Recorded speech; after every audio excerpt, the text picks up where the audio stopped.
Capacitor start, capacitor run, induction motors. Capacitor start, capacitor run, induction motors. ഇവിടെ നമ്മൾ നേരത്തെ പറഞ്ഞതുപോലെ തന്നെ ഈ ഒരു ചെറിയ വ്യത്യാസം എന്ന് പറയുന്നത് എന്താണ്, ഇവിടെ രണ്ട് കപ്പാസിറ്റേഴ്സ് നമ്മൾ യൂസ് ചെയ്യുന്നുണ്ട് അല്ലെ. 2 കപ്പാസിറ്റേഴ്സ് ആർ യൂസ്ഡ്. ഒന്നെന്ന് പറയുന്നത് എന്താണ്, റണ്ണിങ് കപ്പാസിറ്റർ അല്ലെങ്കിൽ റൺ കപ്പാസിറ്റർ, മറ്റൊന്ന് പറയുന്നത് സ്റ്റാർട്ടിങ് കപ്പാസിറ്ററും. അങ്ങനെ നമ്മൾ രണ്ട് കപ്പാസിറ്റേഴ്സ് ആണ് നമ്മളിവിടെ യൂസ് ചെയ്യുന്നത്. ഇതിനെ നമുക്ക് വേണമെങ്കിൽ CR എന്നും ഇതിനെ നമുക്ക് CS എന്നും വിളിക്കാം. ഓക്കെ, ഇപ്പൊ നേരത്തെ പറഞ്ഞതുപോലെ തന്നെ സ്റ്റേറ്ററിന് രണ്ട് വൈൻഡിങ്സ് ഉണ്ട്. മെയിൻ വൈൻഡിങ്ങും ഉണ്ട്, ഓക്സിലറി വൈൻഡിങ്ങും ഉണ്ട്. ഓക്സിലറി വൈൻഡിങ്ങിനെ നമ്മൾ സ്റ്റാർട്ടിംഗ് വൈൻഡിങ് എന്ന് പറയും. അതേപോലെ ഈ രണ്ട് വൈൻഡിങ്സും 90 ഡിഗ്രി ഫേസ് ഷിഫ്റ്റിലായിരിക്കും നമ്മൾ കൺസ്ട്രക്ട് ചെയ്ത് വെച്ചിരിക്കുന്നത്. ഈ മോട്ടറിന് രണ്ട് കപ്പാസിറ്റേഴ്സ് ഉണ്ട്, ഒരു സ്റ്റാർട്ടിംഗ് കപ്പാസിറ്റർ ഉണ്ട്, ഒരു റണ്ണിങ് കപ്പാസിറ്റർ ഉണ്ട്. അപ്പം ഇതാണ് ഇതിന്റെ ഫിഗർ. ഇതിനകത്ത് ഈ കൺസ്ട്രക്ഷനകത്ത് ഇത്രയും കാര്യങ്ങൾ ഉണ്ടെന്ന് കൂടി നമ്മൾ ആ ഫസ്റ്റ് എഴുതി വെക്കണം കേട്ടോ. അതിനുശേഷം മാത്രമേ ഇതിന്റെ ഡിസ്ക്രിപ്ഷനിലേക്ക് പോകാവൂ. ഓക്കെ, ഇനി ഇതിന്റെ വർക്കിംഗ് എങ്ങനെയാണെന്ന് വെച്ചിട്ടുണ്ടെങ്കിൽ നമ്മൾ നേരത്തെ പറഞ്ഞതുപോലെ തന്നെ നമ്മളുടെ ഒരു സിംഗിൾ ഫേസ് AC സപ്ലൈ എന്ന് പറയുന്നത് നമ്മൾ എവിടെ കൊടുക്കുന്നു, നമ്മുടെ മെയിൻ വൈൻഡിങ്ങിലേക്ക് കൊടുക്കുന്നു. അതായത് ഇതിലേക്കൂടി പോകുന്ന കറണ്ട് എന്ന് പറയുന്നത് എന്തായിരിക്കും, I ആയിരിക്കുമല്ലോ.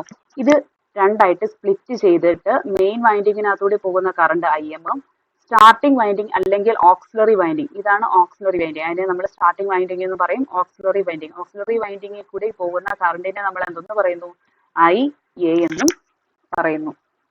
ഓക്കെ ആണല്ലോ. ഓക്കെ, അപ്പോൾ രണ്ടായിട്ട് സ്പ്ലിറ്റ് ചെയ്ത് IAയും IM ഉണ്ട്. ഇനി സ്റ്റാർട്ടിങ്ങിന്റെ സമയത്ത് നമുക്ക് എന്ത് വേണം, ഹൈ ടോർക്ക് ആണ് വേണ്ടുന്നത് അല്ലേ. അപ്പോൾ ഒരു ഹൈ ടോർക്ക് പ്രൊഡ്യൂസ് ചെയ്യാൻ വേണ്ടിയിട്ട് ഒരു ഹൈ കറണ്ട് വേണ്ടേ. അപ്പോൾ അങ്ങനെ ഒരു ഹൈ കറണ്ട് ഡ്രോ ചെയ്യാൻ വേണ്ടിയിട്ട് നമുക്ക് ഓക്സിലറി വൈൻഡിങ്ങിന്റെ കപ്പാസിറ്റൻസ് എന്ന് പറയുന്നത്, അത് കപ്പാസിറ്റീവ് റിയാക്ടൻസ് എന്ന് പറയുന്നത് എന്തായിരിക്കണം, കുറഞ്ഞിരിക്കണം. ഹൈ സ്റ്റാർട്ടിംഗ് ടോർക്ക് കിട്ടാൻ വേണ്ടിയിട്ട് എന്ത് ചെയ്യണം, അവിടെ നമ്മൾ പറയുന്നു ഹൈ സ്റ്റാർട്ടിംഗ് ടോർക്ക് കിട്ടണമെന്നുണ്ടെങ്കിൽ ഹൈ കറണ്ട് വേണം. അപ്പൊ ഹൈ കറണ്ട് വേണം എന്നുണ്ടെങ്കിൽ നമ്മുടെ ഓക്സിലറി വൈൻഡിങ്ങിന്റെ കപ്പാസിറ്റൻസിന്റെ റിയാക്ടൻസ് എന്തായിരിക്കണം, വളരെ കുറവായിരിക്കണം. കാരണം എന്താ, നമുക്കറിയാവുന്ന ഒരു കാര്യം എന്ന് പറയുന്നത് കപ്പാസിറ്റീവ് റിയാക്ടൻസ് ആണെങ്കിൽ X is equal to 1/2 pi FC ആണല്ലോ അല്ലേ. അപ്പം ലോ എക്സസ് വേണം എന്നുണ്ടെങ്കിൽ അല്ലെങ്കിൽ ലോ XC വേണം എന്നുണ്ടെങ്കിൽ നമ്മുടെ കപ്പാസിറ്ററിന്റെ വാല്യൂ എന്ന് പറയുന്നത് എന്തായിരിക്കണം, കൂടുതലായിരിക്കണം. ഓക്കെ, അപ്പൊ അങ്ങനെയാണെന്നുണ്ടെങ്കിൽ ഇത് കുറഞ്ഞാൽ മാത്രമേ, അതായത് XC കുറഞ്ഞാൽ മാത്രമേ എന്ത് സംഭവിക്കത്തുള്ളൂ, ഇതിലേക്കൂടെ പോകുന്ന കറണ്ട് എന്ന് പറയുന്നത് കൂടത്തുള്ളൂ. അതാണ് അതിന്റെ ഒരു തിയറി എന്ന് പറയുന്നത്. ഇനി നമ്മളുടെ രണ്ട് കപ്പാസിറ്റേഴ്സും മോട്ടറിന്റെ സ്റ്റാർട്ടിങ്ങിന്റെ സമയത്ത് നമ്മൾ പാരലായിട്ടായിരിക്കും കണക്ട് ചെയ്തിരിക്കുന്നത്. ഇനി നമ്മുടെ കപ്പാസിറ്റർ, സ്റ്റാർട്ടിംഗ് കപ്പാസിറ്ററിന്റെ വാല്യൂ എന്ന് പറയുന്നത് such that current IM എന്ന് പറയുന്നത് is made to lag the current IA which is greater than 90 degree. നേരത്തെ നമ്മൾ കപ്പാസിറ്റർ സ്റ്റാർട്ട് ഇൻഡക്ഷൻ മോട്ടറിൽ പറഞ്ഞത് എന്താണ്, IM-ന്റെയും IA-യുടെയും ഇടയ്ക്കുള്ള ഫേസ് ആംഗിൾ ആൽഫ എന്ന് പറയുന്നത് എന്താണ്, 90 ഡിഗ്രി ആണെന്ന് പറഞ്ഞല്ലേ. പക്ഷെ ഇവിടെ ആൽഫയുടെ വാല്യൂ എന്താണ്, ഗ്രേറ്റർ ദാൻ 90 ഡിഗ്രി ആയിരിക്കണം. It should be greater than 90 degree. Alpha greater than 90 degree ആയിരിക്കും. ഓക്കെ, അങ്ങനെ ആയിരിക്കണം നമ്മുടെ സ്റ്റാർട്ടിംഗ് കപ്പാസിറ്ററിന്റെ വാല്യൂ നമ്മൾ സെലക്ട് ചെയ്യേണ്ടുന്നത്. അപ്പോൾ അങ്ങനെയാണെങ്കിൽ there is a phase difference between these main winding current and auxiliary winding current. It should be greater than 90 degree. അങ്ങനെ രണ്ട് കറണ്ട് എന്ത് ചെയ്യും, ഒരു റൊട്ടേറ്റിംഗ് മാഗ്നറ്റിക് ഫീൽഡ് പ്രൊഡ്യൂസ് ചെയ്യുകയും നമ്മുടെ മോട്ടർ സ്റ്റാർട്ട് ചെയ്യാൻ തുടങ്ങുകയും ചെയ്യും. നേരത്തെ പറഞ്ഞതുപോലെ തന്നെ നമ്മുടെ മോട്ടർ എന്ന് പറയുന്നത് ഒരു 70 to 80% of synchronous speed attain ചെയ്ത് കഴിയുമ്പോൾ, നേരത്തെ പറഞ്ഞതുപോലെയാണ് സെയിം തന്നെയാണ്, 70 to 80% അറ്റൈൻ ചെയ്ത് കഴിയുമ്പോൾ എന്ത് സംഭവിക്കും, നമ്മുടെ സെൻട്രിഫ്യൂഗൽ സ്വിച്ച് ഓപ്പൺ ആവുകയും സ്റ്റാർട്ടിംഗ് കപ്പാസിറ്ററിനെ നമ്മൾ ഡിസ്കണക്ട് ചെയ്യുകയും ഈ റണ്ണിങ് കപ്പാസിറ്റർ എന്ന് പറയുന്നത് സർക്യൂട്ടിൽ പെർമനന്റ് ആയിട്ട് കണക്ട് ആവുകയും ചെയ്യും. അതാണ് ഇതിനകത്ത് അറിഞ്ഞിരിക്കേണ്ടുന്ന ഒരു കാര്യം എന്ന് പറയുന്നത്. നമ്മളിതേ ഇവിടെ നോക്കിക്കേ, ഇവിടെ നമ്മളൊരു ടോർക്ക് സ്പീഡ് ഗ്രാഫ് കണ്ടില്ലേ. ഇവിടെ എന്താണ്, ഫസ്റ്റ് നമ്മുടെ ഇവിടുത്തെ സ്റ്റാർട്ടിംഗ് ടോർക്ക് എന്ന് പറയുന്നത് വളരെ കൂടുതലാണെന്ന് നമ്മൾ പറഞ്ഞിട്ടുണ്ടല്ലേ.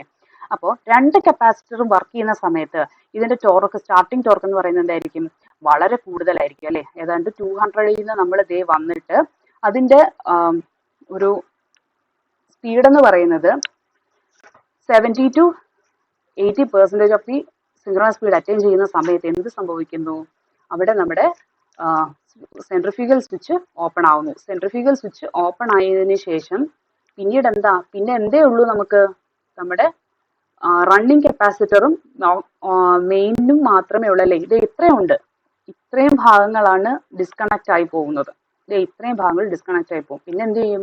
സ്റ്റാർട്ടിംഗ് വൈൻഡിങ്ങും മെയിൻ വൈൻഡിങ്ങും ഓക്സിലറി വൈൻഡിങ്ങും പിന്നെ നമ്മുടെ റണ്ണിങ് കപ്പാസിറ്റർ മാത്രമേ കാണത്തുള്ളൂ. അതാണ് നമ്മളുടെ ഗ്രാഫ് ഇവിടെ വന്നിട്ട് ഇങ്ങനെ വരുന്നത്. ഓക്കെ, ഇതാണ് നമ്മളുടെ കപ്പാസിറ്റർ സ്റ്റാർട്ട് കപ്പാസിറ്റർ റൺ എന്ന് പറയുന്നത്. അപ്പോൾ ഇതിനകത്ത് അറിഞ്ഞിരിക്കേണ്ടുന്ന കാര്യങ്ങൾ എന്ന് പറയുന്നത്, ഇവിടുത്തെ സ്റ്റാർട്ടിംഗ് ടോർക്ക് എന്ന് പറയുന്നത് വളരെ കൂടുതലായിരിക്കും. ഹൈ സ്റ്റാർട്ടിംഗ് ടോർക്ക് ആയിരിക്കും. അതേപോലെ ഈ മോട്ടർ എന്ന് പറയുന്നത് ലെസ് നോയിസ് ആയിരിക്കും വരുന്നത് അല്ലെ. Has very less noise and the motor runs smoothly. ഇനി ഈ മോട്ടോഴ്സ് എന്ന് പറയുന്നത് വെരി കോസ്റ്റ്ലി ആയിരിക്കും. അതിന്റെ കാരണം എന്താണ്? വളരെ റേഞ്ച് ഉള്ള കപ്പാസിറ്റേഴ്സ് ഒക്കെയാണ് നമ്മളിവിടെ യൂസ് ചെയ്യുന്നത്. അതുകൊണ്ടാണ്. ഇനി നെക്സ്റ്റ് കാര്യം എന്ന് പറയുന്നത് ഹൈ എഫിഷ്യൻസി ആയിരിക്കും than any other Motors. Okay, അതിന്റെ കാര്യം എന്താ? ഹൈ എഫിഷ്യൻസി വരാനുള്ള കാര്യം എന്താ?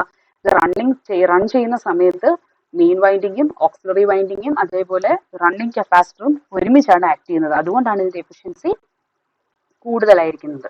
ഓക്കെ, പിന്നെ അപ്പം ഇത്രയൊക്കെയാണ് നമ്മളുടെ മെയിൻ ആയിട്ട് അറിഞ്ഞിരിക്കേണ്ടുന്ന കുറച്ച് കാര്യങ്ങൾ. പിന്നെ ഇതിനെ വേണമെങ്കിൽ ഒരു കാര്യം കൂടെ പറയാം.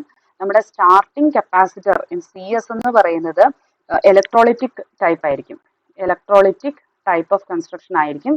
പക്ഷേ CR അല്ലെങ്കിൽ റണ്ണിങ് കപ്പാസിറ്റർ എന്ന് പറയുന്നത് ഓയിൽ ഫിൽഡ് പേപ്പർ കൺസ്ട്രക്ഷൻ ആയിരിക്കും. Oil filled paper construction.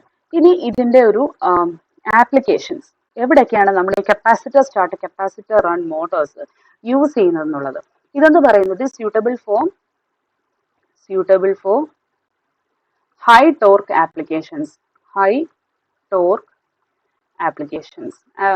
Torque കൂടുതലുള്ള വേണ്ടുന്ന ആപ്ലിക്കേഷൻസിലായിരിക്കും നമ്മളിത് യൂസ് ചെയ്യുന്നത്.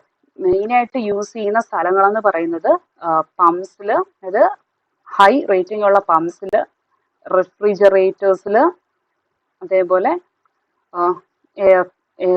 Air conditioners and compressors.